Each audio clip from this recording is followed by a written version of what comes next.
Praise the Lord. ಎಲ್ಲರಿಗೂ praise the Lord. ದೇವರ ಕೃಪೆಯಿಂದ ಎಲ್ಲರೂ ಚೆನ್ನಾಗಿದ್ದೀರಾ ಎಂದು ನಾನು ನಂಬ್ತಾ ಇದ್ದೀನಿ. ಬನ್ನಿರಿ, ವಾಕ್ಯದ ಕಡೆಗೆ ಹೋಗೋದಕ್ಕಿಂತ ಮುಂಚೆ ಕರ್ತನ ನಾಮ ಮಹಿಮೆ ಪಡಿಸಿಬಿಟ್ಟು ನಾವು ವಾಕ್ಯದ ಕಡೆಗೆ ಹೋಗೋಣ, ಆಯಿತಾ? ಬನ್ನಿರಿ, ಎಲ್ಲರ ಕಣ್ಗಳನ್ನು ಮುಚ್ಚಿಕೊಳ್ಳೋಣ. ಸತ್ಯವೇದ ವಾಕ್ಯ ಎಲ್ಲರೂ ತೆಗೆದುಕೊಂಡು ಬಂದಿದ್ದೀರಾ ಎಂದು ನಾನು ನಂಬುತ್ತೇನೆ. ಬನ್ನಿರಿ, ಆರಾಧಿಸೋಣ.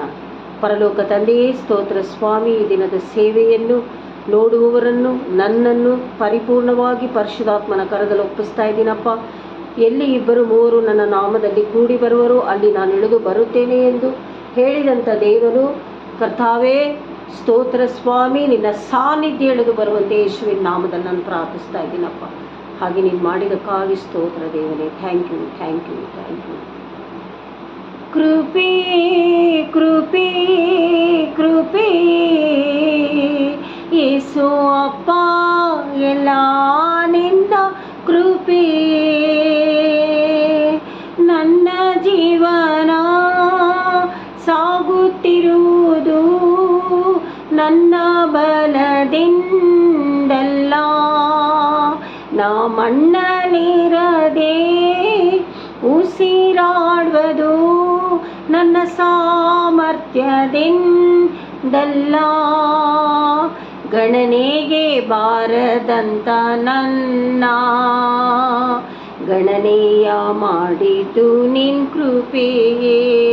ಹೌದಪ್ಪ, ನಿನ್ನ ಕೃಪೆಯಿಂದ ನಾವೆಲ್ಲರೂ ಬಾಳ್ತಾ ಇದ್ದೀವಿ, ನಿನ್ನ ದಯೆಯಿಂದ ನಾವೆಲ್ಲರೂ ಬಾಳ್ತಾ ಇದ್ದೀವಿ ಏಸಪ್ಪ. ಈ ದಿನದಲ್ಲಿ ದೇವನೇ ಪರಿಶುದ್ಧಾತ್ಮನನ್ನು ಸ್ವಾಗತ ಮಾಡ್ತಾ ಇದ್ದೀವಪ್ಪ.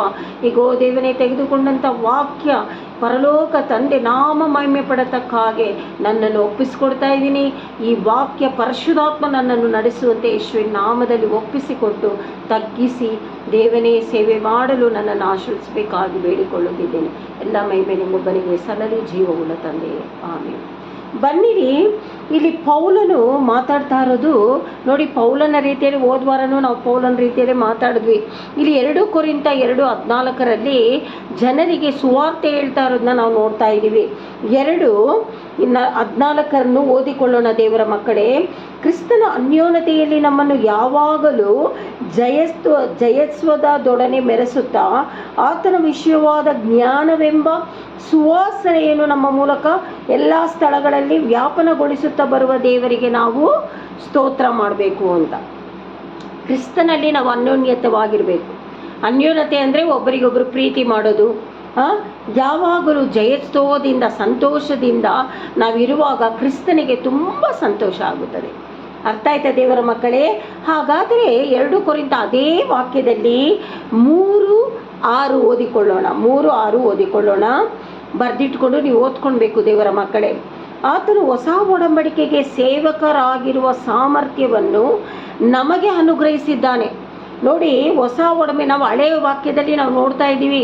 ಹಳೆಯ ವಾಕ್ಯದಲ್ಲಿ ಇರುವಂಥ ಪ್ರವಾದಿಗಳು ಯಾವ ರೀತಿ ನಡೆದ್ರು, ಜನರು ಯಾವ ರೀತಿ ನಡೆದ್ರು ಎಲ್ಲ ನೋಡ್ಕೊಂಡು ಬಂದಿದ್ದೀವಿ. ಹಾಗೆ ಹೊಸ ವಾಕ್ಯದಲ್ಲಿ ಹೊಸ ಒಡಂಬಡಿಕೆಗೆ ಸೇವಕರಾಗಿರುವ ಸಾಮರ್ಥ್ಯವನ್ನು ನಮಗೆ ದೇವರು ಅನುಗ್ರಹಿಸಿದ್ದಾರೆ. ಆ ಸಾಮರ್ಥ್ಯ ಸೇವೆ ಮಾಡಲು, ದಾನ ಧರ್ಮ ಮಾಡಲು, ಸಭೆಯಲ್ಲಿ ಪ್ರೀಚ್ ಮಾಡಲು, ಇದೆಲ್ಲ ಅನುಗ್ರಹವನ್ನು ದೇವರು ನಮಗೆ ಕೊಟ್ಟಿದ್ದಾರೆ, ನಮಗೆ ಅನುಗ್ರಹಿಸಿದ್ದಾನೆ. ಈ ಒಡಂಬಡಿಕೆಯ ಲಿಖಿತ ರೂಪವಾದದ್ದಾಗಿರದೆ ದೇವರಾತ್ಮ ಸಂಬಂಧವಾದದ್ದು ಆಗಿದೆ. ದೇವರಾತ್ಮನೇ ಬರೆಸಿದ್ದು. ಅರ್ಥ ಆಯ್ತಾ ದೇವರ ಮಕ್ಕಳೇ? ಇದನ್ನು ಬರೆದಿರುವುದು ದೇವರಾತ್ಮನ ಮೂಲಕವಾಗಿಯೇ ಬರೆದಿರೋದು. ಅರ್ಥ ಆಯ್ತಾ? ಲಿಖಿತ ರೂಪವಾದ ಒಡಂಬಡಿಕೆಯು ಮರಣವನ್ನುಂಟು ಮಾಡುತ್ತದೆ, ದೇವರಾತ್ಮ ಸಂಬಂಧವಾದದ್ದು ಜೀವ ಉಂಟು ಮಾಡುತ್ತದೆ. ನೋಡಿ, ಬರೆದಿರುವ ವಾಕ್ಯ ಮರಣವನ್ನುಂಟು ಮಾಡುತ್ತದೆ, ಒಡಂಬಡಿಕೆ ದೇವರಾತ್ಮ ಸಂಬಂಧವಾದದ್ದು ದೇವರ ಸಂಬಂಧ, ದೇವರಾತ್ಮ ಪರಿಶುದ್ಧಾತ್ಮನ ಮೂಲಕವಾಗಿ ಬರೆದಿರುವುದು ಜೀವವನ್ನುಂಟು ಮಾಡುತ್ತದೆ. ನೋಡಿದ್ರಾ ಹೇಗೆ? ಈ ಜೀವವುಳ್ಳ ವಾಕ್ಯ ಯಾವ ರೀತಿಯಲ್ಲಿ ನಮ್ಮನ್ನು ನಡೆಸ್ತಾರೆ ಅಂತ ನೀವು ನೋಡ್ಕೊಳ್ಬೇಕು. ಅರ್ಥ ಆಯ್ತಾ ದೇವರ ಮಕ್ಕಳೇ? ನಾವು ಆ ರೀತಿ ನಡ್ಕೊಳ್ಳೋದಕ್ಕೆ ದೇವರ ಹತ್ರ ಬಲ ಕೇಳಬೇಕು.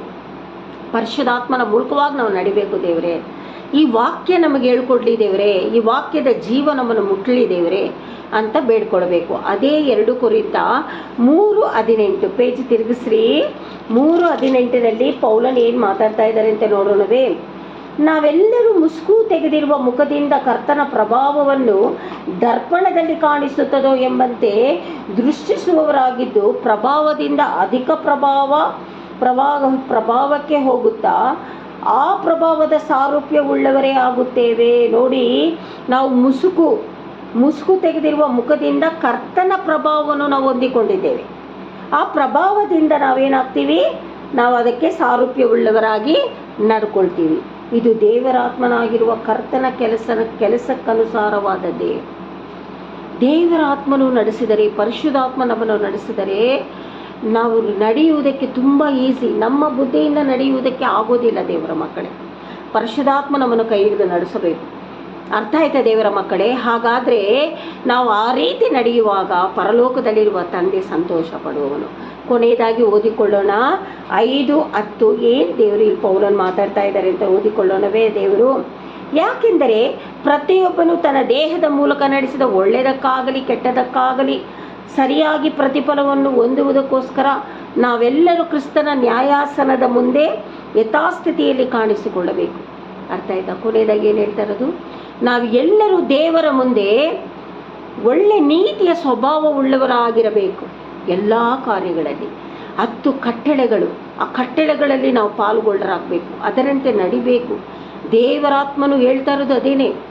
ನಾವು ಆ ರೀತಿ ನಡೆಯುವುದರಿಂದ ನಾವು ಇರಲು ಸಾಧ್ಯವಾಗುತ್ತದೆ. ಇಲ್ಲದಿದ್ದರೆ ನಾವು ನಾಶನದಿಂದಲೇ ನಮ್ಮನ್ನು ದೇವರು ಕರೆದಿರೋದು, ಮತ್ತೆ ನಾಶನಕ್ಕೆ ನಾವು ಒಳಗಾಗಬಾರದು.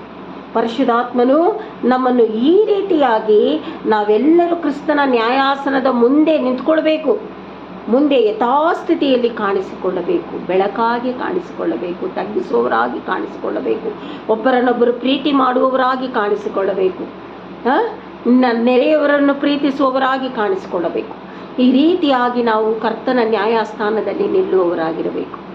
ನಾವಿದಕ್ಕೆ ಏನು ಮಾಡಬೇಕು? ನಾವು ಇವತ್ತು ಏನು ಕಲ್ತಿದ್ದೀವಿ? ನಾವು ಈ ರೀತಿಯಾಗಿ ನಾವು ಕರ್ತನ ನ್ಯಾಯಾಸನದ ಮುಂದೆ ನಿಲ್ಲುವುದಕ್ಕೆ ನಮ್ಮನ್ನು ನಾವೇ ಸಿದ್ಧತೆ ಮಾಡಿಕೊಳ್ಳಬೇಕು. ನಮ್ಮನ್ನು ನಾವೇ ಅಂದರೆ ಪರಿಶುದ್ಧಾತ್ಮನ ಮೂಲಕವಾಗಿ ನಾವು ಸಿದ್ಧತೆ ಆಗಬೇಕು. ಅರ್ಥ ಆಯ್ತಾ ದೇವರ ಮಕ್ಕಳೇ? ಈ ಮುಂದೆ ಆಗುವುದಕ್ಕೋಸ್ಕರ ದೇವರು ಈ ವಾರವೆಲ್ಲ ನಮ್ಮನ್ನು ಯಾವ ರೀತಿ ನಡೆಸಿದ್ದಾರೆ ಎಂದು ನಾವು ಕರ್ತನ ನಾಮ ಮಹಿಮೆ ಪಡಿಸುತ್ತಾ ಈ ದಿನ ಈ ವಾಕ್ಯವನ್ನು ನಿಲ್ಲಿಸೋಣ. ಅರ್ಥ ಆಯ್ತಾ ದೇವರ ಮಕ್ಕಳೇ? ಒಂದೊಂದು ದಿವಸವೂ ನಾವು ಕಲಿತಾ ಇದ್ದೀವಿ. ಏನಂತ ಕಲಿತಾ ಇದ್ದೀವಿ? ದೇವರ ನಾಮ ಮಹಿಮೆ ಪಡತಕ್ಕ ಹಾಗೆ ನಾವೆಲ್ಲರೂ ಮಹಿಮೆ ಒಂದು. ದೇವರು ಒಬ್ಬನು ನಾಶವಾಗುವುದು ದೇವರಿಗೆ ಇಷ್ಟ ಇಲ್ಲ. ಅದಕ್ಕೆ ತನ್ನ ಆತ್ಮನನ್ನು ನನ್ನ ಮಕ್ಕಳನ್ನು ನಡೆಸುವುದಕ್ಕೋಸ್ಕರ ನನ್ನ ಯೇಸು ಸ್ವಾಮಿಯ ಆತ್ಮನನ್ನು ನಮಗೆ ಕೊಟ್ಟಿರೋದು. ಅರ್ಥ ಆಯ್ತಾ ದೇವರ ಮಕ್ಕಳೇ? ಆ ಪರಿಶುದ್ಧಾತ್ಮನ ಐಕ್ಯತೆಯಲ್ಲಿ ನಾವು ಮುಂದೆ ಹೋಗಬೇಕು, ನಡಿಬೇಕು ದೇವರ ಮಕ್ಕಳೇ. ನಮ್ಮ ಕುಟುಂಬ ಆ ರೀತಿ ನಡೆಸಲ್ಪಡಬೇಕು. ಅರ್ಥ ಆಯ್ತಾ ದೇವರ ಮಕ್ಕಳೇ? ಬನ್ನಿರಿ, ಈ ವಾಕ್ಯ ನೀವು ಕರಿಬೇಕು. ಈ ವಾಕ್ಯ ಬರೆದಿರುವ ವಾಕ್ಯವನ್ನು ನೀವು ವಾರವೆಲ್ಲ ಧ್ಯಾನ ಮಾಡಬೇಕು ದೇವರ ಮಕ್ಕಳೇ. ಇವತ್ತೇ ಬಿಟ್ಟುಬಿಡೋದು, ಆ ರೀತಿ ಮಾಡಬಾರ್ದು. ವಾಕ್ಯ ನಾವು ತಿನ್ನಕ್ಕೆ ಆಹಾರ ಮರೆತರೂ ವಾಕ್ಯ ಮರಿಲೇಬಾರ್ದು. ವಾಕ್ಯ ನಮ್ಮ ಮನಸ್ಸಿನಲ್ಲಿ ಇರಲೇಬೇಕು. ಅದಕ್ಕೆ ಕ್ರಿಸ್ತೇಸುವಿನ ಮನಸ್ಸು, ಕ್ರಿಸ್ತೇಸುವಿನ ಶಾಂತಿ ಸಮಾಧಾನ ನನಗೆ ಕೊಡು ದೇವರೇ ಅಂತ ಕೇಳಿಕೊಂಡು ಆ ರೀತಿ ನಾವು ನಡೆಯುವವರಾಗಿರಬೇಕು. ಅರ್ಥ ಆಯ್ತಾ ದೇವರ ಮಕ್ಕಳೇ? ಬನ್ನಿರಿ, ಕೊನೆಯದಾಗಿ ಆತನ ನಾಮ ಮಹಿಮೆ ಪಡಿಸುತ್ತಾ ನಿಲ್ಲಿಸಿ ಸಂತೋಷದಿಂದ ಆಲಯಕ್ಕೆ ಕರೆಕ್ಟಾಗಿ ಹೆಜ್ಜೆಗಳನ್ನು ಹಾಕಿಕೊಂಡು ಹೋಗೋಣ. ಅರ್ಥ ಆಯ್ತಾ? ಬನ್ನಿರಿ. ಪರಲೋಕ ತಂದೆ, ಸೇವೆಗಾಗಿ ಸ್ತೋತ್ರ. ನಿನ್ನ ನಾಮ ಮಹಿಮೆ ಹೊಂದಲಿ ಕರ್ತಾವೆ. ಸ್ತೋತ್ರ ಸ್ತೋತ್ರ ಸ್ತೋತ್ರ ಸ್ತೋತ್ರ ಸ್ತೋತ್ರ. நன்றி நன்றி உமக்கு என் தேவனே, உமக்கு நன்றி நன்றி.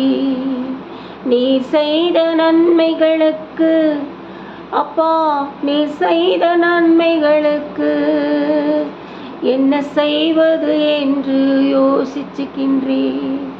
நன்றி அப்பா, நீ செய்த நன்மைகளுக்காக நன்றி நன்றி. Thank you Jesus. ಈ ದಿನ ಯೂಟ್ಯೂಬ್ ನೋಡುವವರು, ಸಂದೇಶ ಕೇಳುವವರು ದೇವನೇ ಮರುರೂಪಗೊಳಿಸಪ್ಪ. ಅವರವರ ವಿಷಯಗಳಿಗೆ ಸಮಾಧಾನ ಕೊಡು, ಅವಶ್ಯಕತೆಗಳನ್ನು ಸಂಧಿಸು, ರೋಗ ಸೌಖ್ಯ ಕೊಡು, ಕುಟುಂಬದಲ್ಲಿ ಸಮಾಧಾನ ಇರಲಿ, ದೈವ ಸಾನ್ನಿಧ್ಯ ಇರಲಿ. ಏನು ಬಯಸುತ್ತಾರೋ, ಏನು ಕೇಳುತ್ತಾರೋ ಪರಲೋಕ ಅದನ್ನು ಗ್ರ್ಯಾಂಟ್ ಮಾಡಲಿ ದೇವ. ಎಲ್ಲ ಮಹಿಮೆ ನಿಂಗೊಬ್ಬನಿಗೆ ಸಲ್ಲಬೇಕಪ್ಪ, ನನ್ನ ಜೀವವುಳ್ಳ ತಂದೆಯೇ.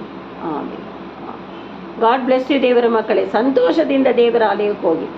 ಹಲ್ಲೆಲೂಯಾ, ಆಮೇನ್. ಕರ್ತನ ನಾಮ ಮಹಿಮೆ.